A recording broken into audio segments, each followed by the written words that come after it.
2024 தேர்தலில் திரு எடப்பாடிக்கு பாடம் கற்பித்து விட்டார்கள் மக்கள். தமிழக வெற்றி கழகத்தின் தலைவர் விஜயோட பேசுகிறாங்க. விஜய், சீமான், தாவேகா, விசிகா போன்ற கட்சிகளை இணைத்து எடப்பாடி தலைமையில் அதிமுக இருக்கும். நம்ம மதிமுக, தேமுதிக, தமாக மாதிரி தான் இருக்கும்.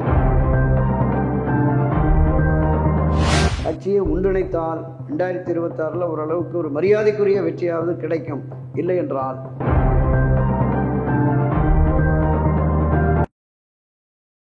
வாய்ஸ் தமிழ் பார்வையாளர்களுக்கு வணக்கம். இன்றைய சந்திப்பில் மூத்த பத்திரிகையாளர், அரசியல் விமர்சகர் திரு துரை கருணா அவர்களை சந்திப்போம். வணக்கம் சார். வணக்கம் சார்.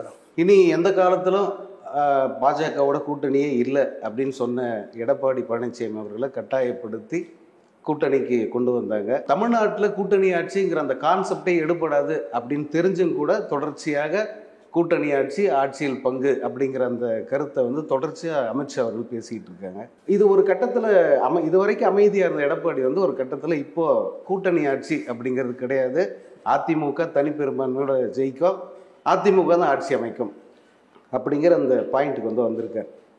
இது தொடர்ந்து இதே மாதிரி அந்த முரண்களோட பயணிக்குமா, இல்லை எடப்பாடி பழனிசாமி இப்போ சொல்லியிருக்கிற இந்த கருத்து முத்தாய்ப்பு அமையுமா? இல்லை, இப்போ நடைபெற போகிற 2026 சட்டப்பேரவை தேர்தலை பொறுத்தளவில் அது ஒரு வித்தியாசமான தேர்தல் தான் இருக்குது. இந்த காலகாலமாக திராவிட முன்னேற்ற கழகம், அனைத்து இந்திய அண்ணா திராவிட முன்னேற்ற கழகம், இந்த இரண்டு பெரும் அரசியல் கட்சிகள் தான் மாறி மாறி கடந்த 60 ஆண்டுகளாக ஆட்சி அதிகாரத்திற்கு வருவது. நீங்கள் குறிப்பிட்டது மாதிரி ஒரு மூன்றாவது அணி அமைத்து இந்த திராவிட கட்சிகளுக்கு மாற்றாக ஒரு ஆட்சியை அமைவதற்கான வாய்ப்பே இப்போதைக்கு இல்லை, இதுக்கு முன்னரும் இல்லை. கூட்டணி ஆட்சிங்கிற கான்செப்ட் 80ல் திரு கருணாநிதி கையில் எடுத்தார், அதுவும் ஃபெயிலியர் ஆயிடுச்சு. அன்றைய தினம் முதலமைச்சராக இருந்த புரட்சித் தலைவர் எம்ஜிஆர் அவர்களுக்கு எதிராக அந்த நாடாளுமன்ற தேர்தலில் தோல்வியை வைத்து மக்களுடைய நம்பிக்கை இழந்ததாக இந்த ஆட்சியை கலைக்கணும்னு 82ல் நடைபெற வேண்டிய தேர்தலில் 80லேயே கொண்டு வந்து அன்றைய தினம் பிரதமராக இந்திரா காந்தி ஒரு 8 மாநிலங்களில் ஆட்சியை கலைச்சாங்க. 9வது மாநிலமாக தமிழ்நாட்டையும் கழித்து மக்களை சந்திப்போம் அப்படின்னு. அப்போ அரசியல் களத்திலிருந்தும் ஆட்சி அதிகாரத்திலிருந்தும் புரட்சித் தலைவர் எம்ஜிஆரை வெளியேற்றுங்கிற ஒரே காரணத்தினால கூட்டணி ஆட்சின்னு 50-50 சீட் ஷேரிங் போட்டாங்க. அது வரல. மீண்டும் புரட்சித் தலைவர் எம்ஜிஆர் அவர்களே ஆட்சி அதிகாரத்துக்கு வந்துட்டார். அதன் பிறகு இது தொடர்ந்து மீண்டும் திமுக, அதிமுக தான் மாறி மாறி வந்தது. 96ல் ஒரு முறை மிக குறைவான ஒரு 92-93 இடங்களில் தான் திராவிட முன்னேற்ற கழகம் வெற்றி பெற்றது. தனிப்பெரும்பான்மைக்கு புதிய இடம் இல்லை. அன்றைய தினம் நினைச்சிருந்தா காங்கிரஸ் கட்சியும் பாட்டாளி மக்கள் கட்சியும் கூட்டணி அரசை கொண்டு வந்திருக்கலாம், அழுத்தம் கொடுக்கல. திரு கருணாநிதி அவர்கள் வெகு சாமர்த்தியமாக அந்த 2 அரசியல் கட்சிகளிடமும் நிபந்தனையற்ற ஆதரவு 5 ஆண்டுகளும் 96-2001 குறிப்பா டாக்டர் ராமதாஸ் நிபந்தனை, ஆமா, 2 தரப்புலையுமே ஒரு கடிதம் வாங்கி நிபந்தனையற்ற ஆதரவு அப்படிங்கிற மாதிரி கொண்டு வந்துட்டார். சில ஜெயலலிதா உட்பட எதிர்கட்சியினர் அந்த 5 ஆண்டுகளும் மைனாரிட்டி திமுக ஆட்சின்னு பேசினதை நம்ம பார்த்தோம். எனவே அப்போதும் கூட்டணி ஆட்சிக்கு சாத்தியமில்லாத சூழல் உருவாயிடுச்சு. இப்போ இன்றைக்கு திமுகவோடு அணிவகுக்கிற காங்கிரஸ், விசிக போன்ற கட்சிகள் கூட்டணி ஆட்சிங்கிறத எங்களுடைய லட்சியமே ஆட்சி அதிகாரத்தில் பங்குதான் அப்படின்னு விசிக பேசிட்டு இருக்காங்க. காலம் கனியவில்லை, காலம் வரும், அதுவரை காத்திருப்போங்கிற மாதிரி. தமிழ்நாடு காங்கிரஸ் கமிட்டியினுடைய தலைவர் செல்வ பிறந்தகை கூட கடந்த ஒரு 6-7 மாதங்களுக்கு முன்பு நாங்கள் காலமெல்லாம் திராவிட கட்சிகளை தோளில் தூக்குற நிலைமை இருக்குது, நிச்சயமாக நாங்களும் ஒரு ஆட்சி அதிகாரத்தில் பங்கு என்கிற நிலைப்பாட்டுக்கு வருவோங்கிறாங்க. கட்சியினுடைய தமிழ்நாடு காங்கிரஸ் கமிட்டியினுடைய துணைத் தலைவர் உட்பட பலரும் டெல்லிக்கே கடிதம் எழுதுகிறாங்க. கூட்டணி ஆட்சிங்கிறத தாண்டி செல்வப்பிறந்தையை துணை முதலமைச்சராக்கணும்லாம் போஸ்ட் அடித்து பேச்சுவார்த்தை நடத்துங்க அப்படிங்கிற ஒரு நெருக்கடியை கொடுக்குறாங்க. ஸோ அந்த பக்கம் அண்ணா திராவிட முன்னேற்ற கழகத்தில் நீங்கள் குறிப்பிட்டது மாதிரி இனிமேல் பாஜகவோடு ஒட்டுமில்லை, உறவுமில்லை, இனி எக்காலத்திலும் இந்த தேர்தலில் மட்டுமல்ல எந்த தேர்தலிலும் கூட்டணி அமைக்க மாட்டோம் என்று சொன்னார். ஆனால் பிரதான அரசியல் கட்சியான திராவிட முன்னேற்ற கழகத்தை களத்தில் வீழ்த்த வேண்டும் என்றால் அதற்கு இணையான ஒரு வலுவான கூட்டணி வேணும் அப்படிங்கிற கான்செப்ட் அதிமுகவுக்கு இருக்குது, என்டிஏவுக்கு இருக்குது. நடந்து முடிந்த 2024 நாடாளுமன்ற தேர்தலில் 2 அணியினரும் என்டிஏ, அதிமுக கூட்டணி அமைத்து போட்டியிருந்தால் ஒரு 10-15 தொகுதிகளில் வெற்றி பெற்றிருக்கலாம்னு அந்த வாக்கு சதவீதம் வந்தது. அதை வச்சு 2 தரப்புலையுமே பேசினாங்க. அப்போ ஒரு வெற்றி வாய்ப்பை நாம் இழந்துட்டோம். இப்போது திராவிட முன்னேற்ற கழகம் ஆட்சி கட்சியாக இருக்கிறது, அதை வீழ்த்துவதற்கு பிரதான கட்சியாக அண்ணா திராவிட முன்னேற்ற கழகம் இன்றைக்கு இருக்கிறது, பிரதான எதிர்கட்சியாக அந்த சில. அப்போ அதோடு இணைந்தால்தான் வெற்றி சாத்தியம்னு பாஜகவும் தன்னுடைய என்டிஏவை கொண்டு வந்து இதில் இணைக்கணும் அப்படின்னு வந்துட்டாங்க. திரு எடப்பாடி பழனிசாமியும் வேறு வழி இல்லை, திமுகவை ஆட்சி அதிகாரத்திலிருந்து அகற்ற வேண்டுமென்றால் ஒரு 19-19 வாக்கு வங்கி இருக்கிற என்டிஏ வேணும். நாம் ஒரு 23% இருக்குது. இதை தாண்டி நாடாளுமன்ற தேர்தலை விட ஆட்சி அதிகாரத்தில் மாற்ற வேண்டும் என்று விரும்புகிற மக்களுடைய ஆதரவு வந்தால் நாம் வந்து வெற்றி பெறலாம் என்கிற கணக்கில் இவங்க போகிறாங்க. நீங்கள் குறிப்பிட்டது மாதிரி தொடர்ந்து கிட்டத்தட்ட 2 ஆண்டுகளுக்கு முன்பே பாஜகவினுடைய மாநில தலைவர் திரு அண்ணாமலை வந்து 2026 என்டிஏ தலைமையில் தான் தமிழ்நாட்டில் ஆட்சினார்.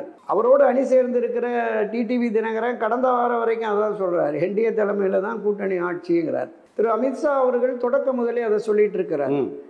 சமீபத்தில் ஒரு ஆங்கில பத்திரிகை அளித்த பேட்டியிலே உறுதிபட தெரிவிக்கிறார், அண்ணா திராவிட முன்னேற்ற கழகத்தின் தலைமையில் தான் ஆட்சி, அந்த ஆட்சியில் பாஜக பங்கு பெறும் அப்படின்னே சொல்றார். அப்போ திரு எடப்பாடி பழனிசாமி அண்மை காலமாக பெரிய அளவில் எதிர்வினை ஆற்றவில்லை என்றாலும் இப்போ போகிறப்போ எல்லா இடங்கள்லையும் சொல்கிறார். தமிழ்நாட்டை பொறுத்தளவில் அண்ணா திராவிட முன்னேற்ற கழகத்தின் தலைமையில்தான் கூட்டணி, அண்ணா திமுக தனிப்பான்மையை பெற்று தனித்து ஆட்சி அமைக்கும் அப்படிங்கிறத சொல்லி 2 முறை சொல்லிட்டாரு. பாஜகவை பொறுத்தளவில் மாநில தலைவர் நயனார் நாகேந்திரன் வந்து இது தொடர்பாக அமித்ஷா எடுக்கிற முடிவு தான் எங்களுக்கு இறுதி முடிவுங்கிறார். எல் முருகனுமே கூட்டணி ஆட்சியா தனித்த ஆட்சியாங்கிறத திரு அமித்ஷா தான் முடிவு எடுக்கணுங்கிறார். அமித்ஷா சொன்னது. ஆனால் அமித்ஷா சொல்றது இன்னும் அந்த நிலைப்பாட்டில் தான் இருக்கு, பங்கேற்குவாங்க. தமிழ்நாட்டை பொறுத்த அளவில் அந்த கூட்டணி ஆட்சியிற கான்செப்ட் வந்தாலே மக்கள் மத்தியில் அது எடுபடாதுன்னு அதிமுகவில் சொல்றாங்க.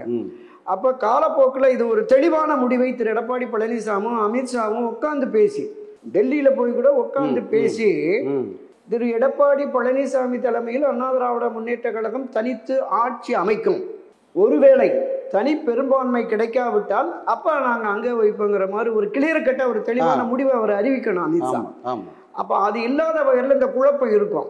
இந்த குழப்பத்தினால 2 கட்சியிலுமே பாஜகவில் இருக்கிறவங்களும் அதிமுகவில் இருக்கிறவங்களுமே ஒரு குழப்பமான நிலையில் இருக்கிறாங்க. ஸோ இதுக்கு தெளிவுபடுத்த வேண்டிய கடமையும் பொறுப்பும் இந்த 2 தலைவர்களுக்கும், தேசிய அளவில் என்டிஏவுக்கு அமித்ஷா தான் தலைமை பொறுப்பில் இருக்கிறார். இங்கே மாநில அளவில் இந்த எதிர்வரும் 2026 தேர்தலில் அதிமுக தலைமையில் தான் கூட்டணி என்று உறுதிபட அறிவித்த திரு எடப்பாடி பழனிசாமி இந்த கூட்டணி ஆட்சிங்கிற இந்த பரஸ்பர இந்த கருத்தாக்கத்தை வந்து ஒரு முடிவுக்கு கொண்டு வர வேண்டும். கொண்டு வருவாங்களான்னு பார்ப்போம்.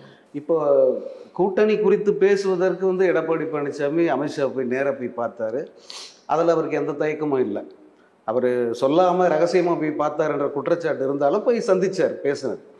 இப்போ இந்த குழப்பத்தை தெளிவுபடுத்துறதுக்கு ஏன் வந்து அவர் இவரை சந்தித்து பேச முடியலையா, அல்லது ஒரு தயக்கம் இருக்கு அவருக்கு? இல்லை, தொடக்கமே குழப்பமான நிலை தான். சட்டமன்றம் நடந்துகிட்டு இருக்கு. அப்போ வந்து இது மாதிரி அமித்ஷா டெல்லிக்கு கூப்பிடுறாரு அப்படின்னு சொல்லி திரு வேலுமணி மூலமாக தான் தகவல் போயிருக்கு. அப்போ சொல்கிறாரு, சட்டமன்ற கூட்டத்தொடர் முடியட்டையா, இப்போ என்ன அவசரம்னு 1 வருஷம் இருக்குல்ல தேர்தலுக்கு அப்படின்னு. இல்லை உடனடியாக வந்து பார்க்கணும்னு சொல்கிறாங்க அப்படின்னா அழுத்தத்தின் பேரில் தான் அவர் டெல்லி போனார். அப்போ டெல்லி போகிறது இங்கே சென்னை விமான நிலையத்திலும் கேட்குறாங்க, டெல்லி விமான நிலையத்திலும் கேட்குறாங்க. இந்த மாதிரி பாஜக தலைவர்களை சந்தித்து தேர்தல் உடன்பாடு தொடர்பாக பேச போகிறதா செய்திகள் உதவுகிறது எனக்கு. அப்படியெல்லாம் இல்லை, நான் வந்து வீடியோ கான்ஃபரன்சிங்கில் டெல்லி ஏடிஎம்கே ஆஃபீஸை திறந்து வச்சேன், அதை நேரில் பார்க்கறதுக்காக வந்தேன் அப்படின்னாரு. அன்று இரவு அமித்ஷாவை சந்திக்க போகிறதா தகவல் இருக்கேன்னு கேட்டபோது அப்படிலாம் இல்லைன்னு சொல்லிட்டு தான் மாறி மாறி ஒரு 3 காரில் மாறி போய் சந்திச்சாங்கன்னு அப்புறம் மறுநாள் வருது. அவர் சந்தித்து வந்த உடனே ட்விட்டரில் போட்டார், அதிமுக என்டிஏ கூட்டணி 2026 தேர்தலில் உறுதிப்படுத்தப்பட்டதுன்னு அமித்ஷா போட்டார். அந்த டெல்லி விமான நிலையத்திலேயோ அல்லது சென்னையிலேயோ வந்து ஆமாம் நாங்கள் வந்து ஒரு மெகா கூட்டணியை உருவாக்குவதற்கு முன்னோட்டமாக ஒரு முன்னெடுப்பாக பாஜகவின் என்டிஏ தலைமையில் நாங்கள் சேர்ந்துருக்கோம் அப்படின்னு எடப்பாடி அறிவிச்சாரா? இல்லை. 5 நாள் பொறுத்து பார்த்தாரு அமித்ஷா. அவரே நேராக இங்கே வந்துட்டார். வந்து இவரை அழைச்சிட்டு போய் ஸ்டார் ஹோட்டல் உட்கார வச்சு டிக்ளேர் பண்ணிட்டு போயிட்டார். இதுதான் எங்கள் நிலைப்பாடு, அங்கே தான் நாங்கள் கூட்டணின்னு சொல்லிட்டு. அதன் பிறகு தான் வர்றார். அதன் பிறகு கூட பாஜகவினுடைய மாநில தலைவர் நயனார் நாகேந்திரன் அப்ரோச் பண்ணி நம்ம ஒரு கூட்டு போராட்டத்தை நடத்துவோம், திராவிட முன்னேற்ற கழகத்துக்கு ஆட்சிக்கு எதிராக பல்வேறு மக்கள் விரோத செயல்கள் இருக்கிறதாக தகவல்கள், பொதுவெளி தகவல் இருக்கு, இதற்கு எதிராக ஒரு கூட்டு போராட்டம் நடத்துவோம் அப்படிங்கிற போது அதுக்குமே திரு எடப்பாடி பழனிசாமி இப்போ என்ன அவசரம் பார்த்துக்கலாம் அப்படின்னு சொல்லிட்டார். அப்போ பாஜக அதிமுக கூட்டணி என்று அறிவித்து 3 மாதம் ஆனாலும் கூட இன்னும் ஒரு இணக்கமான சூழல் வரல அப்படிங்கிறது நமக்கு தெரியுது. அதில் தான் இப்போ பிரச்சனைகளே. ஒரு கூட்டணி என்று அறிவித்ததுக்கு பிறகு நீங்கள் கடந்த காலங்களில் பார்த்தோம்னா அதிமுக ஆட்சிக்கு வருவதற்கு ஒரு கூட்டணி கட்சி பாஜக, பாமக, சிபிஐ, சிபிஎம் எல்லாம் வரும். அதிமுக ஆட்சி 6 மாதம் 1 வருஷம் நடந்த உடனே இந்த அரசனுடைய செயல்பாடு பிடிக்கலைன்னு அப்படியே கொஞ்சம் வெளியில் வருவாங்க. உடனே திரு கருணாநிதி அவ்வளோ பேரையும் அள்ளி கொண்டு போய் ஒரு பொது மேடையை உருவாக்கி அதிமுக ஆட்சிக்கு எதிராக ஒரு போராட்டம், ஆர்ப்பாட்டம், மறியல்னு பண்ணுவார்.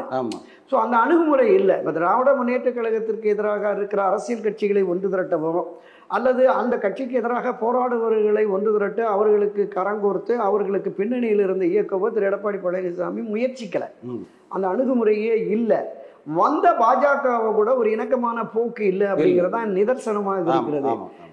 இப்போ திடீர்னு சுற்றுப்பயணத்தையும் தொடங்கிட்டார்.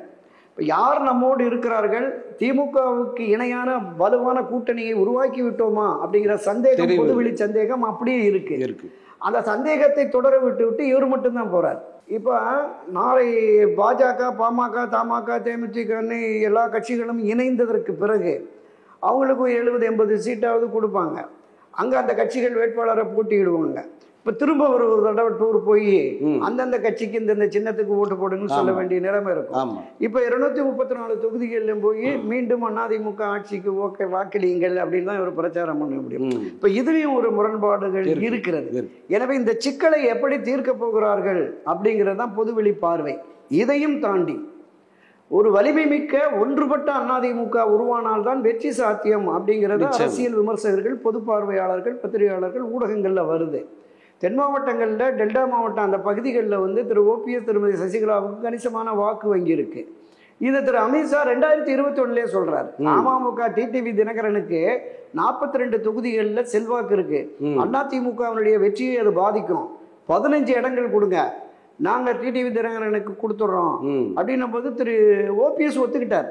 சரி, அது சரியான முடிவு தான். திரு இபிஎஸ் ஒத்துக்கல. அப்போ 2021 40 தொகுதிகளில் அமமுகவுக்கு செல்வாக்கு என்று கணித்த திரு அமித்ஷா திரு ஓபிஎஸ், சசிகலாவிற்கும் அதற்கு இணையான செல்வாக்கு ஒரு 4% டிடிவிக்கு இருக்குன்னு வைங்களேன்.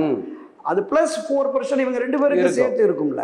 அப்போ ஒரு 7-8% அதிமுக காலமெல்லாம் ரெட்டலைக்கு வாக்களித்த வாக்காளர்கள் பிரிஞ்சு நிற்கிறான். அவனை ஒன்றிணைத்தாதான் வெற்றி சாத்தியம் என்பது அமித்ஷாவுக்கும் தெரியும்.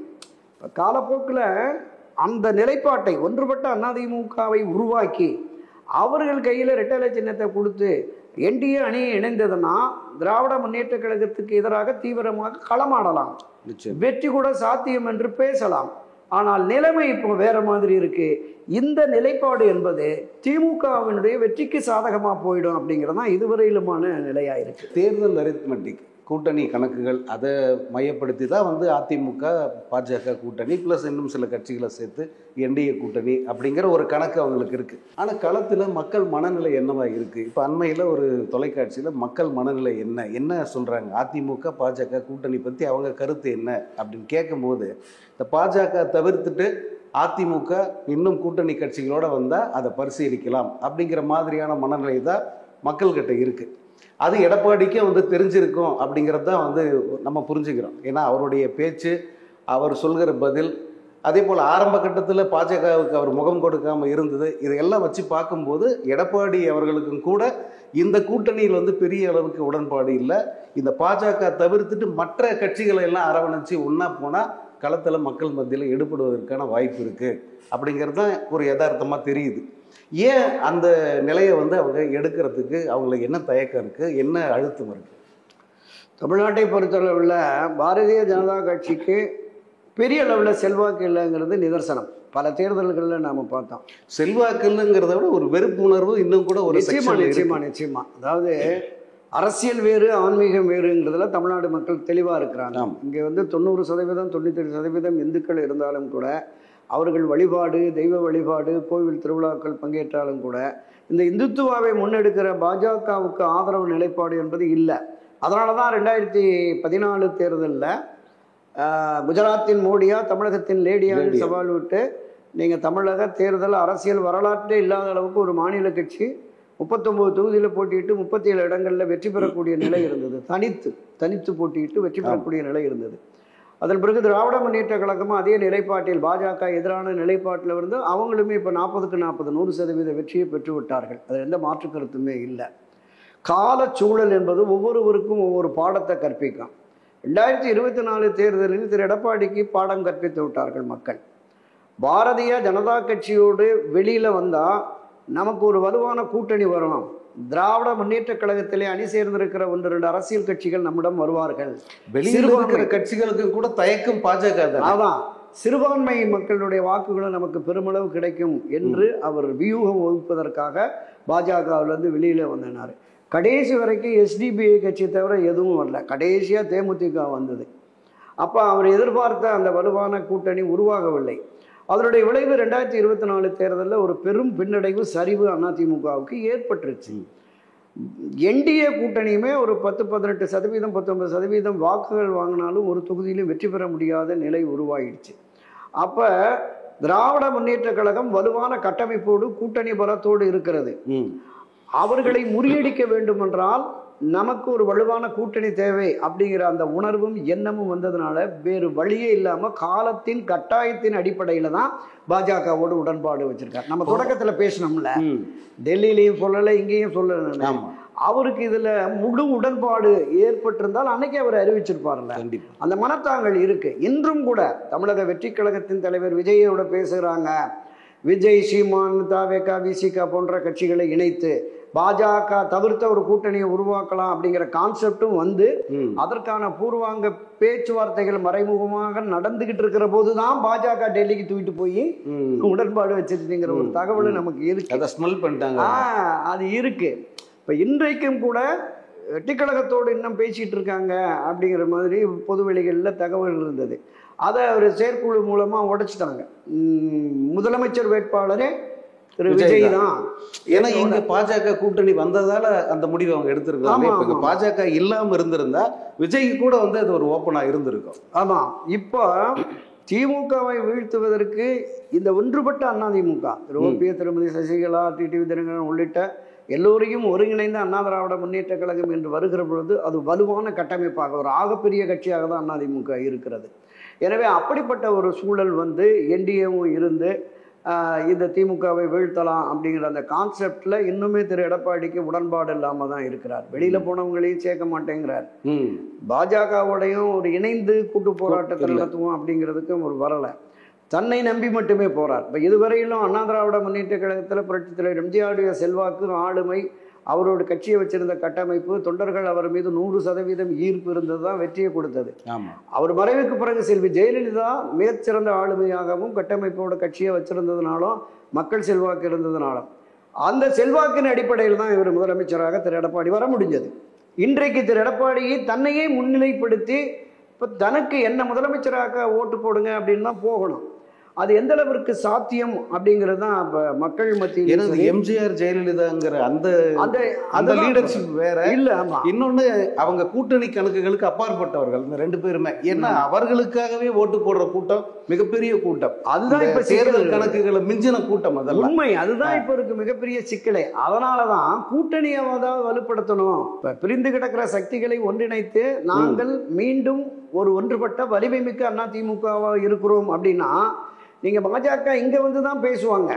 அவன் கேட்கிற தொகுதியை கொடுக்க மாட்டாங்க, இவங்க கொடுக்கிற தொகுதியை தான் வாங்கணும். அப்ப எடப்பாடி பழனிசாமி தலைமையிலே ஒரு வலிமை குன்றிய பலவீனமான அதிமுக இருக்கிறது என்பதால் தான் அவங்க வந்து இப்ப ஒரு பெரியண்ணன் மனப்பான்மையில பாஜக செயல்படுது அப்படிங்கிறத நம்ம பார்க்கிறோம். இப்போ எடப்பாடியாருக்கு வந்து எது சார் தடையா இருக்கு? இவங்களை உள்ள சேர்க்கறதுல அல்லது இந்த அதிமுக ஒரு வலிமையான ஒரு கட்சியா முன்வைக்கிறதுல இவருக்கு என்ன தடையா இருக்கு? என்ன சிக்கல் அவருக்கு? இல்லை, அதாவது அவருடைய அந்த அரசியல் வியூகம் என்பதும் ஒரு அரசியல் கட்சி இன்றைக்கு ஒரு மிகப்பெரிய அளவில் புரட்சித் தலைவர் எம்ஜிஆர் அவர்கள் ஒரு தொண்டனை கூட இழக்க மாட்டேன் அப்படின்னு தனக்கு எதிரான நிலைப்பாடு கொண்டவர்கள் பிரிந்து சென்றார்கள். அவரெல்லாம் அரவணைத்து கொண்டு போனார். செல்வி ஜெயலலிதா அவர்களுமே கட்சி முக்கியம், கட்சியின் வெற்றி முக்கியம், கட்சியினுடைய எதிர்காலம் முக்கியம்னு கருதி தனக்கு எதிரான நிலைப்பாடு கொண்டு வெளியில போன மூத்த தலைவர்கள்லாம் மறுபடியும் ஒருங்கிணைச்சாங்க. வெளியே போறாரு, நமக்கு எதிரான மனநிலை அவருக்கு இருக்குன்னா நான் இன்னைக்கு மதியம் வீட்டுக்கு லஞ்சுக்கு வரேன்னு சொல்லிட்டு போயிட்டு அவர் மனசை மாத்தி அந்த மாதிரியான அணுகுமுறை இருந்தது. தொடக்க காலம் முதலே 4 வரை போனாங்க. போட்டி அதிமுக, எம்ஜிஆர் அதிமுக, புரட்சித் தலைவர் அதிமுக மூத்த முன்னோடிகள் எல்லாம் சென்ற பொழுது அவர்களை மீண்டும் அரவணைத்து கட்சியை கொண்டு போனார். திரு எடப்பாடிக்கு இதுல என்ன சிக்கல்? அத்தனை பெரிய தலைவர்கள் மிகப்பெரிய ஆளுமைகளே தங்களுக்கு எதிரானவர்களை இணைத்து பண்றாங்க. இப்போ திரு எடப்பாடி அவர்களுக்கு திரு ஓபிஎஸ் அவர்களால் என்ன பிரச்சனை? ஒன்றுமே இல்லை. திருமதி சசிகலா அவர்களாலையும் ஒரு பிரச்சனையும் இல்லை. அவர்கள் வந்தால் தன்னுடைய பதவிக்கு ஆபத்து, தான் தொடர்ந்து இதில் இருக்க முடியாது அப்படிங்கிற கருத்தாக்கம் அவருக்கு இருக்கிறதா, அந்த பயம் இருக்கிறதா சொல்றாங்க. அந்த பயமும் தேவையற்றது அப்படின்னு மூத்த முன்னோடிகள் பலர் போய் அவர்கிட்ட சொல்றாங்க. முன்ன மாதிரி இல்லைங்க, அவங்க வந்தாங்கன்னா நமக்கு இணக்கமாக போவாங்க, பெரிய அளவில் பிரச்சனைகள் வருவதற்கு வாய்ப்பு இல்லை, ஒரு இணக்கமான சூழல்ல கொண்டு வரலாம், எல்லாம் உட்கார்ந்து அமர்ந்து பேசினால் கட்சி முக்கியம், கட்சியின் நலன் முக்கியம், கட்சியின் எதிர்காலம் முக்கியம், கட்சியை நம்பி இருக்கிற இந்த லட்சக்கணக்கான பல லட்சக்கணக்கான கோடிகளை தாண்டி இருக்கிற அந்த உறுப்பினர்கள், கட்சியினுடைய நிர்வாகிகளுடைய எதிர்காலமும் முக்கியம், இதை நம்ம கருத்தில் கொண்டு இணைந்து செயல்படுவோம் அப்படின்னு போய் வலியுறுத்தினா ஏற்க மாட்டேங்கிறார். என்ன பிடிவாதம் அவருக்குன்னு தெரியல. இன்னொன்று, இந்த பிடிவாதத்தால் மீண்டும் ஒரு தோல்வி 2026 வந்துருச்சுன்னா அதிமுக திரும்ப எழுந்து நிற்க முடியாது. இப்ப தலைவர்கள் இருந்தாங்கல்ல, மரியாதைக்குரிய புரட்சித்தலைவர் எம்ஜிஆர் ஜெயலலிதா காலத்துனா விழுந்தாலும் எழுந்திருக்க முடியும். ஆனா இவர் காலத்துல இப்ப இந்த சரிவு, நாடாளுமன்ற தேர்தல் சரிவில் இருந்தே நம்ம மீண்டெழ முடியுமாங்கிற அந்த எண்ணமும் உணர்வும் கட்சியினுடைய அடிமட்ட தொண்டர்கள்ட்ட இருக்கு. அதனாலதான் சோர்ந்து போயிருக்கிறானுங்க.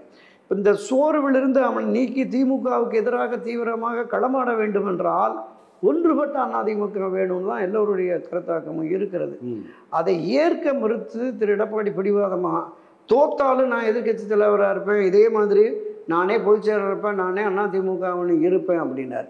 ஸோ இந்த பிடிவாதம் இப்படியே தொடருமே என்றால் என்ன ஆகுன்னா, எடப்பாடி தலைமையில் அதிமுக இருக்கும், நம்ம மதிமுக தேமுதிக தமாக மாதிரி தான் இருக்கும். மீண்டும் ஆட்சி அதிகாரத்திற்கு வரக்கூடிய அளவிற்கான வெற்றியை ஈட்டுவதற்கான சாமர்த்தியமோ சாதுரியமோ திரு எடப்பாடி பழனிசாமிக்கு அது ஆளுமையே இல்லைங்கிறத அவர் உணரணும். இல்லை, மக்கள் இப்படி நினைக்கிறாங்கன்றது கூட அவருக்கு தெரியாதான். இந்த ஊடகங்கள் பார்க்குறாங்க அல்லது நேரில் போகும்போது மக்களுடைய ரியாக்ஷனுங்கிறது பெருசாக தெரியலன்னா கூட புரிஞ்சிக்க முடியும். நமக்கு எதிரான ஒரு அலை இருக்குது, நம்ம ஒத்துக்க மாட்டேங்கிறாங்க அப்படிங்கிற ஒரு நிலை ஈஸியாக தெரியும். இப்போ ஜெயலலிதா மாதிரியான தலைவர்கள் அதை ரொம்ப சுலபமாக ஸ்மெல் பண்ணி அதை சரி பண்ணவங்க அவங்கெல்லாம்.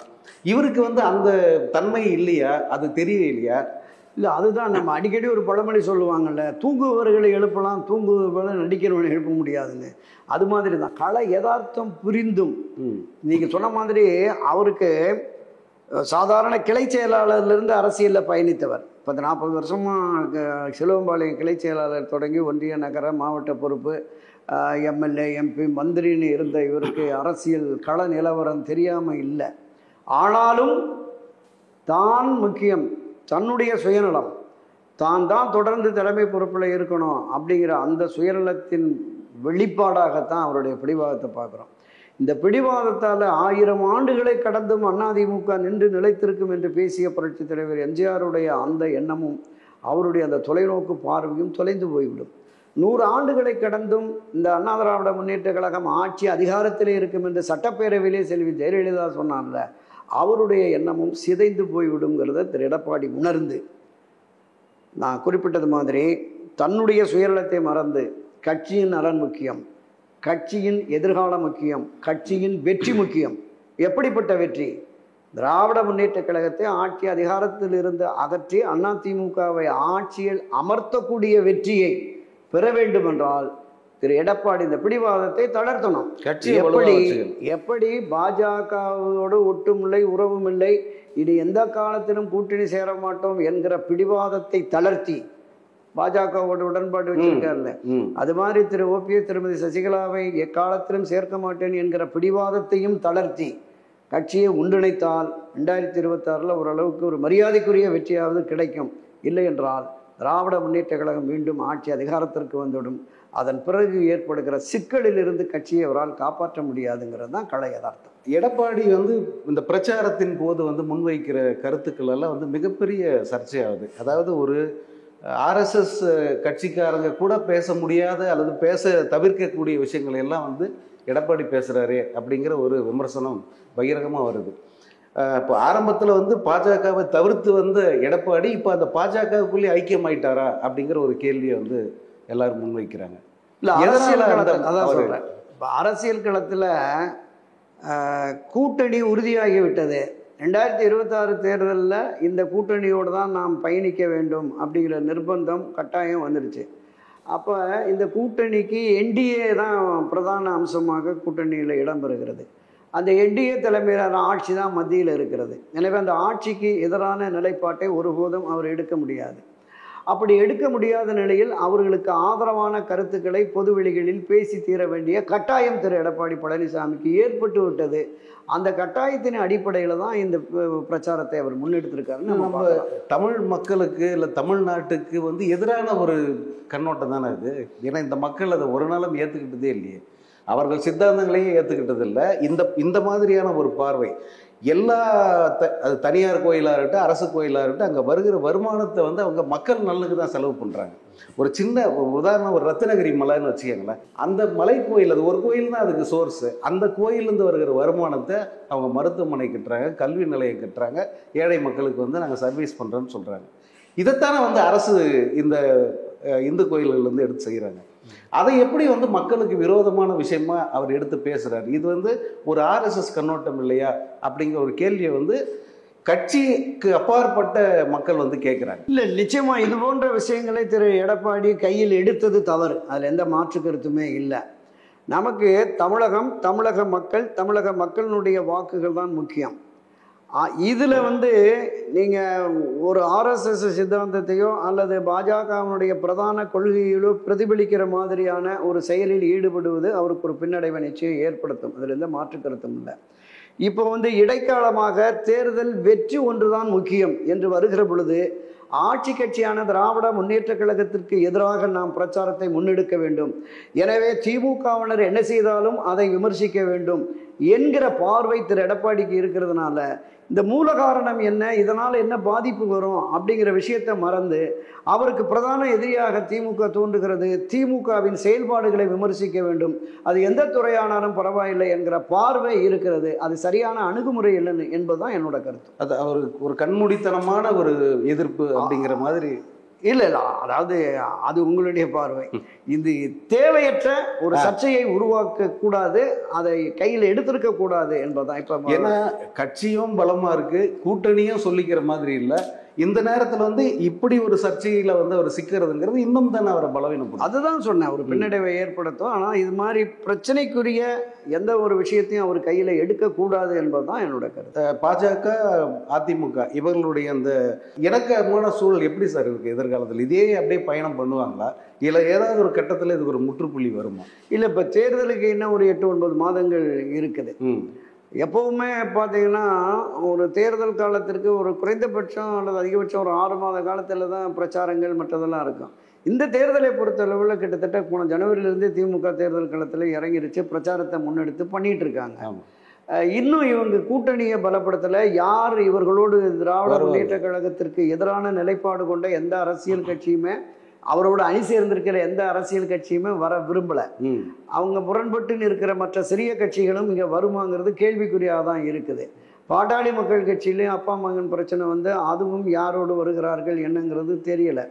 அப்போ இந்த சூழலில் அமர்ந்து பேசி பாரதிய ஜனதா கட்சி, அண்ணா திராவிட முன்னேற்ற கழகம், இந்த 2 கட்சியினுடைய தலைவர்கள் அமர்ந்து பேசி என்டிஏவில் இருந்த ஏற்கனவே 2024 தேர்தலில் இருந்தவர்களையும் இங்கே கொண்டு வந்து நாங்கள் திராவிட முன்னேற்ற கழகத்திற்கு எதிரான வலுவான கூட்டணியை உருவாக்கி விட்டோம், ஆட்சி மாற்றத்தை கொண்டு வருவதற்கு நாங்கள் தயார் நிலையில் இருக்கிறோம் அப்படின்னா பொதுவெளிகளில் மக்கள் மத்தியில் இந்த கூட்டணி கட்சியினர் தொண்டர்கள் மத்தியில் ஒரு பெரும் நம்பிக்கை ஏற்படும். இது திமுக வீழ்த்துவதற்கு சரியான வலுவான கூட்டணினா தான் திமுக இதற்கு களமாடுவார்கள். அப்படி உருவாக்குவதற்கே இன்னும் தயார் நிலையில் இல்லை என்பதனால இந்த பலகீனம் என்பது பொதுவெளிகளில் மக்கள் மத்தியில் அந்த கட்சியின் தொண்டர்கள் மத்தியிலும் ஒரு பெரிய கேள்விக்குறியை உருவாக்கி இருக்கிறது. மிக விரைவில் அதற்கான தீர்வை இவங்க எடுக்கலை அப்படிங்கிற போது நிச்சயமாக இது ஒரு பலகீனமான அணி என்று பொதுவெளிகளில் பேசப்படும். அதிமுக பாஜக இந்த கூட்டணி குறித்து ரொம்ப தெளிவான விளக்கம் நீங்கள் கொடுத்துருக்கீங்க சார். ரொம்ப நன்றி. மீண்டும் சந்திப்போம். நன்றி, வணக்கம். இந்த வீடியோ உங்களுக்கு பிடிச்சிருந்தா லைக் பண்ணுங்க, ஷேர் பண்ணுங்க, கமெண்ட் பண்ணுங்க. மறக்காம OH தமிழ் சேனலுக்கு சப்ஸ்கிரைப் பண்ணுங்க.